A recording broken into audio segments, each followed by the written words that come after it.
Hello everyone, it is Dominic here, and today I'm going to be doing a video on advice for exchange students.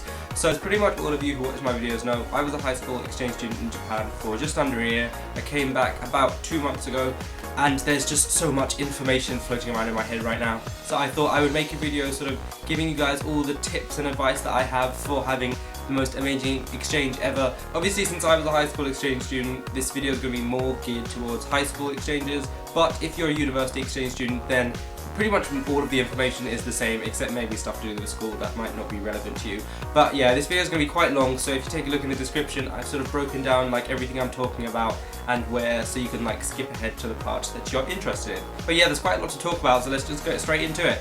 So number one is language. Now when it comes to language, I've been asked so many times, if I don't speak any Japanese, am I at a disadvantage? Should I speak loads of Japanese before coming to Japan? And my advice on language is always going to be like, the more you know, the better. Like pretty much all of my barriers in Japan were to do with language. Japan is like entirely Japanese. Genuinely, not even being sarcastic here, there is hardly any English anywhere. You go into restaurants, the menus are all in Japanese. There's very little English. If you're a tourist, it's fine, but I think if you're living here or on exchange, you can run into difficulties, especially if you need to do official stuff like go to a bank, sort out visas, sort out health insurance. If you don't speak very good Japanese and you don't have a Japanese person there with you to help you, then you're pretty screwed. So my advice would be, learn as much as you can before coming here, I'm not even in Japan anymore. Learn as much as you can before going to Japan. Definitely try and learn hiragana and katakana, the two little basic alphabets, maybe some basic kanji as well. But yeah, other than that, like, you'll just learn more Japanese as you go along. So if you don't speak Japanese, you're still going to be fine, like it's not the end of the world. Now next is packing. I actually have an entire dedicated video on packing for an exchange. So if you click on the link that's floating around on the screen right now, you'll be able to see that in more detail. But basically, very simply, when it comes to packing, do not overpack. Just don't. Come to Japan with a suitcase that is as empty as possible. Bring as few clothes as possible with you. Yes, an exchange is a long time, but you will not end up using half the things you bring. You'll end up buying more clothes in Japan. You're just gonna come back with just so much stuff. Like, take a look behind me. There's an entire like wall of manga. That'll have to fit in my suitcases. Did I need to buy it? No, but I just bought it because. So yeah, definitely do not overpack. Monday to Friday you're going to be at school, and as depressing or as great as that sounds, you're going to be in a school uniform and you're not going to be wearing your own clothes the whole time. One thing I quickly like to add with packing though is bring your own medicine with you. Like, this is definitely a big tip, I would say, because firstly, you don't know the type of medicine they're going to be selling in Japan. It might be different to the ones you're used to at home. And secondly, Japan is very like strange when it comes to medicine. For some reason, with a lot of medicines, it needs to be like pre-approved by a doctor. You need to get a prescription. You need to have the doctor's permission. But yeah, I would definitely suggest bringing your own medicines with you, especially considering the fact that you're probably not going to know what the names of them are in Japanese. So it will just save you that added stress, really. I actually did plan to bring my own with me, but on the plane I had a headache. I took it out and then I accidentally left it on the food tray and it got taken away. So that was all my medicine gone. Oops me. Now next is culture shock. Now in terms of culture shock, I didn't exactly experience one, so it's kind of more difficult for me to give very concrete advice. But what I would say is, don't come to Japan with like crazy expectations of a world of manga and anime and robots and flying cars and just craziness and technology, because while Japan is crazy, it is still a normal country, and so it's still going to have normal problems. It's still going to be like a country. So there are things that are not going to be great there. There are things that are not going to be perfect, so do not come with this like sort of idea that everything's going to be great. Don't try and expect too much. I could have came to Japan with no expectations, so I didn't know what to expect. I was just like, I'll just take it as it comes. And that way I was able to have a great time. So that would be my advice for culture shock. Just try and take it as it comes, don't have too many expectations. Now, in terms of once you get to Japan, one of the first things you're going to need to do is get your health insurance sorted out. If your visa's not already sorted, get that sorted as well. Get your Zairyu card, which is your residency card. If you're a high school exchange student, you probably won't have to do all of this. It will be done for you. If you're a university exchange student, you probably will. I was a high school exchange student, like, I still had to do it because I wasn't with a proper program. Luckily I had my teacher to help me, because otherwise you're going to be needing to go to your local kyakusho. It's kind of like a district or ward office, which is where they sort it all out, really. And for me, it involved loads and loads and loads of trips there, and it was kind of stressful having to do that. But once it was all done, it's good. You just need to register, you need to get your health insurance. If you don't speak Japanese, this is where this person who speaks Japanese will come in handy. But once that is all done and out of the way, you can go and enjoy the rest of your life in Japan. without having to worry about it. Occasionally they will send you like bills in the post. I think in total I had to pay like 10,000 yen in health insurance while I was there. But other than that, I wouldn't worry about that too much. It's very simple. I'm probably the most unorganized person I know, and if I can do it, then I'm sure you guys can too. So next I'm going to be talking about phones and SIM cards in Japan, because I think this is quite a big thing. So what I did was I went and got a data SIM, because all contracts in Japan, or most contracts in Japan, are actually 2-year contracts, and if an exchange is only 1 year, you can't get a 2-year contract. And getting contracts in Japan are difficult anyway. You have to be 20 years old. I was only like 18, so I couldn't get that anyway. But it's just a lot of stress to get a proper contract, especially if you're not even in Japan for like 2 years. So I got a data SIM, and what a data SIM is it allows you to use, well, I guess just data. There are no like phone or text capabilities. I did get them on mine now. I sort of added it onto my data program, SIM card thingy. It wasn't really necessary though, because in Japan a lot of their communication is done over data. They use Line. Line is like the Japanese equivalent of Facebook Messenger mixed with WhatsApp, mixed with like iMessage, just everything like all bundled together. And it's great because you can call people, you can text people online. And I found that when I was there, I never really used my proper actual phone function of my phone. I never actually sent one text, it was all like online. So that will definitely not be a problem. Like if you can't get a normal phone, if you can't get a normal SIM card, then a data SIM is the way to go. It's a lot cheaper as well. I think mine was about 3,000 yen per month. So that's all good. But one thing I would say though is that you're going to need your residency card to get a SIM card in Japan, so just keep that in mind. Now in terms of transport in Japan, probably the main way you're going to be getting around is by train. Trains are really big in Japan, especially like if you live outside of big cities and you're commuting into cities. But with trains in Japan, one of the first things you want to get is a Suica card. I'm holding this upside down. So this is basically a little card that you fill up with money, and very easy, pay by the card instead of having to buy separate tickets each time, because in Japan train fares are based on distance, so you need to know the distance between the stations you're travelling if you want to buy actual tickets, which is just stress. So if you use a Suica, it is a lot more easy. It costs 2,000 yen plus a 500 yen deposit, so it's quite cheap, and you just top it up with money at any train station outside the Kaisatsukuji, and it will save you time and it will save you money as well, because they are slightly cheaper than having to buy physical tickets. Also, another thing that you can do with your Suica is you can put a Heikiken on it, which is like a season ticket. So when I was commuting to school by train, as you can see on my Suica here, it has sort of like stuff written on it. So it says Kitawarawa, which is the station where my school was, and then over here it says Ageo, which is where I was living for about 3 months. So I was commuting to school, going by Suica, and I bought a season ticket which was 5,260 yen, that was for a month. So it's very cheap. In London it would cost 5,000 yen for probably like a week. And it was really convenient as well. So I had the discount for high school students, because I was a high school student. They have different discounts based on if you're a student or not. So definitely check that out. You'll need proof that you're a high school student to get the student discount. So for me that was like my little school card which I had. And then they stamped it at the station so that I could get my ticket. So that's pretty much it for tickets. In terms of like actual trains, what I would definitely suggest is, if you speak Japanese, then get the乗換案内app. I will link it in the description. But basically it is very simple. You input the station that you're going from, you put your destination, and then you search, and then it shows you like the fastest route. It also shows you the price. It shows you what platform it's from. It's very like self-explanatory, so even if you don't speak Japanese, like you can still, well, I guess learn Japanese that way. And it is a lifesaver basically, because when I was in stations like Shinjuku, one of the like most massive Tokyo stations with like 1 million platforms, this app basically saved me, because it told me where I need to go, it told me like how many minutes like between changes and stuff. So it was a really useful app. I found Google Maps is a bit dodgy when it comes to Tokyo transport. Like it works, but not exactly perfectly, and it also didn't give me prices. So yeah, this app I would definitely suggest you get. If you speak Japanese, great. If you don't, you can still like type in like normal Roman alphabet in the boxes and it still works. So it's not like a problem. It will be more difficult to understand, but yeah, I would definitely suggest you get that app. Now the next part of transport I want to talk about is bicycles. Fun fact, Japan ranks 7th in the world for most bicycles per capita. But in terms of bicycles, my main advice would be just make sure you don't get run over by them, because in Japan they are everywhere. They cycle on pavements, like you don't hear them, you don't see them, and then all of a sudden like they just come rushing past you. So I definitely feared for my life when walking on a pavement, which I'd never done before. But yeah, I cycled in Japan a lot more than I ever did here. Like I don't think I ever cycled in England. I tried once and I was so scared for my life I never tried again. But in Japan, yeah, as I said earlier, I commuted by train for a few months, but then For the rest of my time in Japan, from about March onwards, was just pretty much all by bike.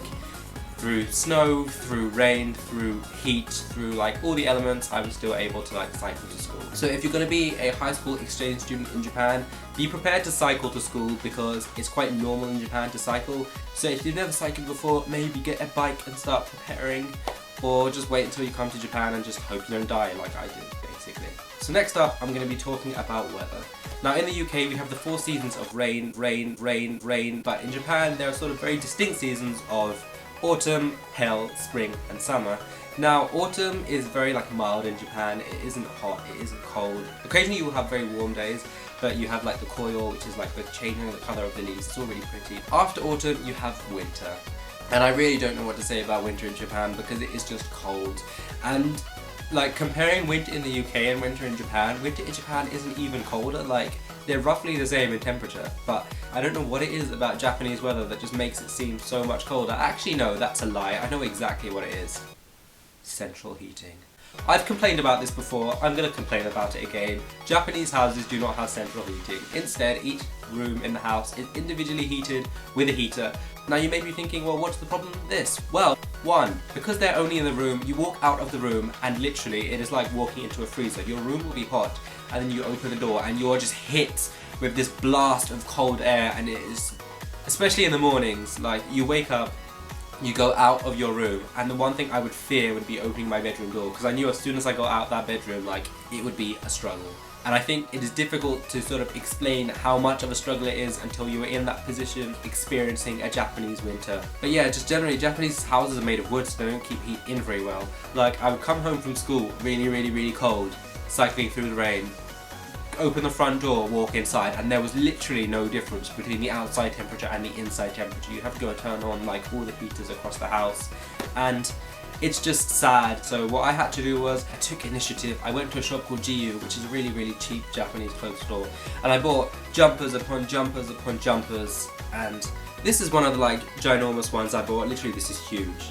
And yeah, I bought these sort of giant jumper sweater sort of things, and that is how I was able to protect myself from Japanese winter. But when it gets to December, all I can just say is prepare, because winter is coming. But after winter you have spring, and spring in my opinion is just the most amazing of all of the Japanese seasons. Like, it's when the new school year starts, it's when people start their new jobs, it's sort of like the season of new life, it's when you have the cherry blossom. Spring is just amazing in Japan basically. If you are here for spring, definitely go check out the cherry blossom. It will be very crowded. The very crowded places tend to be places like Ueno Park if you're in Tokyo, and I would sort of definitely enjoy the seasonal sort of food that goes with it as well. Like everywhere you go really, McDonald's, Starbucks, they will all have like sakura flavoured drinks and burgers, so you get to experience a new side of Japanese culture. But all good things must come to an end, and Japanese spring is no different. So after spring we have summer. Now Japanese summer, I guess, can be split up into rainy summer and hot summer. Now in terms of rainy summer, this is called Tsuyu, it's the rainy season. This starts in June, it finishes in about July. It's characterised by being very humid.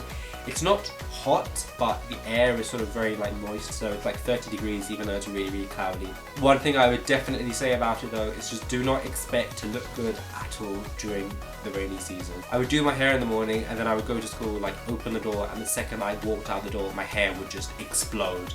Like it was an absolute frizzy mess. I would get to school and Japanese people, their hair is just perfectly straight and amazing, and then there would just be me just looking like a mess, and it would just be so embarrassing. But yeah, Japanese humid summers are not going to do any favours for your hair, so I'm warning you now. And I had to cycle to school through the rain and like wind, so that was definitely an experience. Be prepared for that because everyone cycles through rain as well. They hold like umbrellas, so I had to kind of learn how to cycle with one hand on the handlebar and like one hand holding an umbrella, which thinking back was just ridiculously dangerous. Definitely wouldn't suggest doing that. After the rainy season opens, as they would say in Japanese, you have hot summer, which is generally from about mid-July until September maybe. But when I say hot, I don't just mean like warm hot.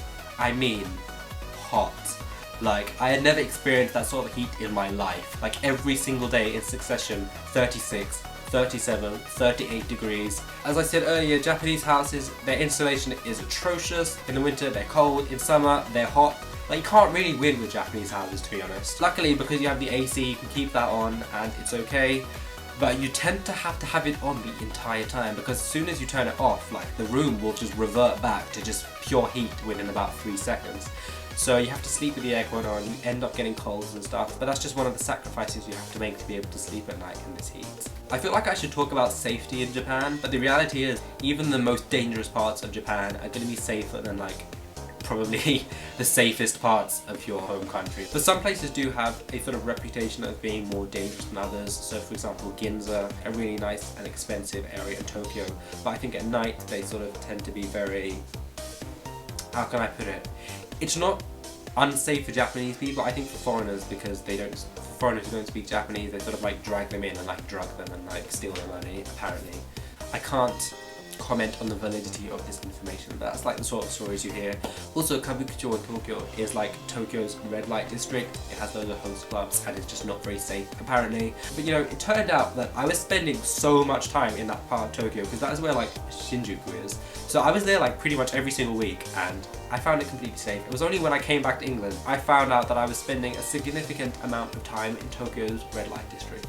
I must have been completely oblivious to what was going on around me, because I literally had no idea until I came back. But the more you know. So next up I'm going to be talking about money, because I think this is something that when people come on exchange to Japan they don't really know what to do. So what I would definitely say is bring some yen with you to Japan. Like, don't bring too much in cash. I brought like probably like £300 worth of yen in cash. I also had my UK bank account with my debit card. Now what I would do with my debit card is I would withdraw money in ATMs here, and that's how I was able to like live throughout my time in Japan. One thing that's important to note is that you can't use your foreign bank card in any old ATM. It has to be a 7-Eleven or a post office ATM. You can't just go and use any old ATM or cash withdrawal machine, because they're the only two that actually accept foreign cards. The fees for actually using the 7-Eleven machines are actually quite high, because since it's a foreign card you have a transaction fee, then you also have a fee for using the machine. I think in total it was around like 5% or something of the total value of your transaction. So that's something to definitely keep in mind. What I would say is that it's better to take out larger amounts of money than small amounts of money, because firstly, well, those machines only let you take out values of 10,000 yen. You can't take out any less, because you have to pay so much to actually take out money. What I would say is you end up probably saving yourself some money if you, rather than taking out money on a regular basis, taking out a huge sum of money for that month. And that's what I would do, and I think I saved myself money that way. Obviously I also had to look at the exchange rate quite a lot. The pound was very strong until about June. After that everything kind of just plummeted. Complete flop. Like, when I got to Japan in October it was 185 yen to a pound. It fell to about 130. Absolute disaster, to be honest. Just disdain. Nothing really else I can add on that, so. But anyway. Now next up is host families. Now I feel like this is a really big part of being an exchange in Japan, especially for me. Like, I was with about 4 or 5 host families while I was there, and they were really who helped me like fully experience Japanese culture and Japan. So I think that homestays are really important. But what I would say is, firstly, bring presents for them when you come from your home country, and it's nice being able to sort of break the ice by giving them presents. Also, in terms of like helping around the house, I would definitely try and put yourself out there and say, would you like any help? 9 out of 10 times, in fact not even 9 out of 10, I'm pretty like 100% sure that they will say no to you. They'll say no, it's fine, we'll do it for you. But at least if you like show willingness to help, then maybe that's like, I guess, nice. Your host family will probably try and kill you with kindness. So yeah, I'm warning you about that now. Now, kind of still on the same topic as host families is food. Now, Japanese food is different from Western food. It is going to be different from the food you're used to. And I'm just going to put it out there, like, I'm a picky eater, and when I was in Japan that was one of the main things I was worried about. So don't be scared to tell your host family, I don't like this type of food. Like, it is better that you tell them before rather than you get it and then don't eat it, because that will probably look quite rude. Like, if there was anything I didn't like, obviously as I said, my first host family, they were really nice. Like, if I didn't like something, like, she knew straight away. She's like, you don't like it, you don't have to eat it or whatever. But with the host families that I was sort of less close with or less familiar with, I would sort of like try and force myself to eat everything, because I was a bit embarrassed of saying, no, I don't really like this type of food. So I would definitely say it's at the start, if they ask you, is there any type of food you don't like or you can't eat, then just tell them. I was always like, no, I can eat anything, just so I can avoid that sort of awkwardness, which is bad in hindsight. Like, I wouldn't do that. Just don't force yourself to eat stuff that you don't like, because you're not going to be there for a very long time. So you should enjoy your exchange rather than have memories of like forcing yourself to eat really disgusting food. Now I've left the biggest topic till last to talk about, which is school. With school really there is just so much to say. I think in terms of lessons, do not expect to understand anything for the first like 5 months. Do not get disheartened when you don't understand stuff, because for me, I came in October and it wasn't until about March when I was actually properly involved in lessons where I could actually understand what was going on most of the time. I reckon from like about April onwards I was 80% fine. From May I was like 90, and then from June like 100% fine. But really for the first 5 months it was so hard because I didn't understand anything. It was difficult for me to kind of make friends because my Japanese wasn't that great either, and it was just so stressful. So please do not worry about that sort of thing. Like, it will be hard at the start, but it will get easier. And yeah, as I said, if you don't understand lessons, do not get disheartened, do not get like really upset or anything. I don't want to get too serious with this video, but at times at school it will feel lonely because you have friends but you're not really properly friends with them. Like, you're not in their friendship groups or whatever. And I guess at the same time, like, you're not really lonely because you still have other people doing exchange, you have your host family and stuff, so you're not actually properly lonely. But it's just when you're at school, I think especially at the start when they're speaking really informal Japanese that you've never heard before and you don't understand what they're saying and you can't communicate, that is probably like the biggest stressful thing really, the communication barrier. That's why I was sort of motivated to focus on my Japanese so that I could communicate with other people. And eventually at the end, when I stopped being so paranoid and really self-conscious of what my Japanese was like, because I think that sort of prevented me from making any progress, eventually it was all like okay, I was able to like make friends properly and engage with everyone. And it's kind of sad really that only happened towards the end, because I had to struggle for like the first 6-7 months before everything was great. But yeah, that's just the way it goes really. Like, you'll improve so much on your year as an exchange because you are surrounded by Japanese 24/7. It's the only language really that you can communicate in because they don't speak that much English, especially the students at school.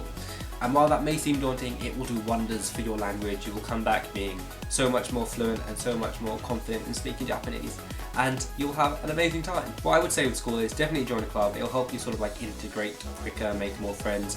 I was really stupid in that I didn't join a club until like March, April, because when I got there I was like, I don't know what club I wanted to join. I didn't particularly care about clubs because I was like, I don't want to dedicate every single day of the week to doing a club, that's just effort. So I was like, oh, I'll join a club at some other point, and everyone's always like, what club are you in? What club are you in? I'm just like, I haven't joined one yet. And eventually I decided I would join badminton because I had some friends with badminton and it seemed cool. And I really enjoyed it, even though I did it pretty much every single day of the week. If you're an exchange student and you join a club, do not let your club take over your life. But if you do want to dedicate a lot of time to your club, then by all means do. I certainly ended up spending like 5, 6, 7 days a week doing badminton, and I ended up getting this like uniform and everything to go with it. So it was cool that I got to actually do all of that. So yeah, clubs are definitely a great way of meeting new people, making more friends, and it is a big part of Japanese high school culture. Like, they're all really proud of their club and it's something you should definitely get involved in. But other than that though, I would just say be prepared to do a lot of speeches. Like, this is no exaggeration. This will probably still apply to you if you're going to university in Japan, because like, there are 2 things in Japan which are really big: jiko shoukai and aisatsu. So jiko shoukai is like a self-introduction, and aisatsu is like a greeting or like goodbye sort of greeting, like a farewell is the right word. Like a farewell sort of, what's the opposite of greeting? Greeting's like hello, isn't it? Like a farewell sort of saying of goodbye thing. Those two things are really big in Japan. Like, I cannot stress that enough. You will need to fight those fears of being scared of speaking in front of people, because I had to do speeches in front of my class, which was 40 people on the first day I got there. I then had to do like a speech in front of my entire year when I left, then I had to do a speech in front of the entire school when I left. You know, the school was what, 1,500 people I had to speak in front of. So yeah, it was pretty scary. So definitely be prepared for that, because I don't know why, but just public speaking is quite a big thing in Japan. So yeah, if you're like me and you hate speaking in front of other people, then it sucks. Especially considering it's a language that's not your native language. But I guess it's all part of that experience really. I don't know, with school overall, I feel like it was an amazing experience and I learned a lot and had a really good time. I guess when I was there, it was really stressful. I had like loads of worries, like, am I going to be able to make friends? Like, am I going to be able to understand lessons and stuff? But I don't know, just try and avoid being really quiet and to yourself and introverted, which unfortunately is what I was like. at the start, and I feel like once you have that sort of, not reputation, but once people sort of know that side of you, they're going to sort of think that that's how you always are, when really, like, I'm not really like that at home. It was just when I was in Japan that I was really, really quiet the whole time. So if I could go back in time, I would definitely make more of an effort to speak out from the very start. Even if it's scary, try your absolute hardest to throw yourself out there, like, into the deep end and just survive. But that is pretty much everything for this video. Hopefully it was useful. Hopefully if you're going to be doing an exchange, you now know a bit more about what to expect, and hopefully this advice was useful. If you do have any more questions, then absolutely feel free to send me a message or ask me in the questions box, or comments box as I should call it, below right here. If you like this video, then please give it a thumbs up, and if you're new to my channel, please subscribe. I'm now just about to get my first 1,500 subscribers. I know it's still small and my channel's growing, but it's really amazing that actually that many people are interested in my videos. So thank you very, very much for everyone who's watched my videos and subscribed. I hope you enjoyed this video, and I will see you all in my next one. Bye bye!